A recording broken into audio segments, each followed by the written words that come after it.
Hey folks, Mike Johnson here.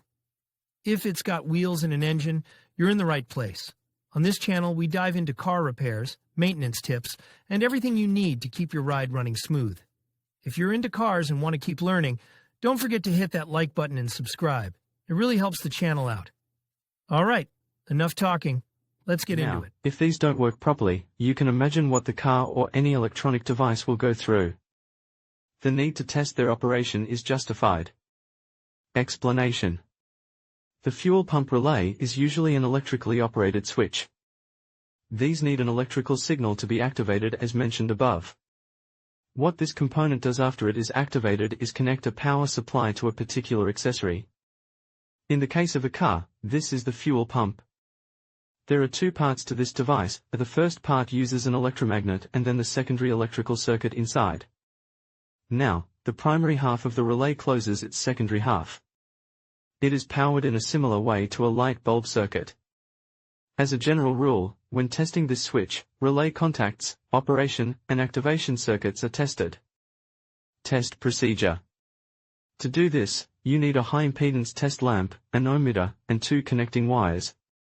Assuming you've grabbed the relay switch that's not working properly, here's the actual process. If necessary, turn on the ignition. To energize the specific circuit you wish to test.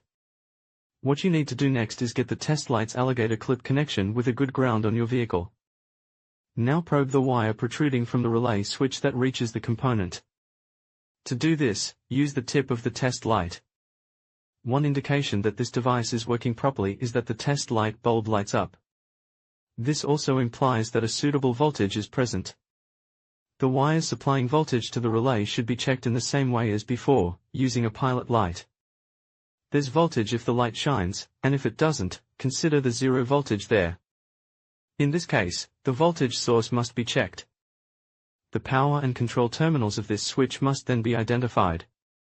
After that, check whether the two power terminals are connected using an ohmmeter. If there is continuity between the two, this is an indication that the device needs to be replaced. In the next step, connect a jumper wire between the positive battery terminal and one of the control circuit terminals on the relay. Using another jumper wire, connect the other control terminal to ground. Ideally, you should get a click on making the second connection. If this doesn't happen, try swapping the connections. If, even after swapping connections, you don't get that click, replace the unit. Now you're almost done here. As the finishing stroke, connect the jumper wires related to the connections earlier. Use an ohmmeter to check for continuity between the two terminals.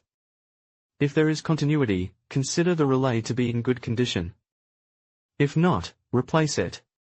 Hopefully, you've kept the vehicle manual, in case you need to see the color codes to identify the power and control circuit wires on a relay and know how to wire them in the first place.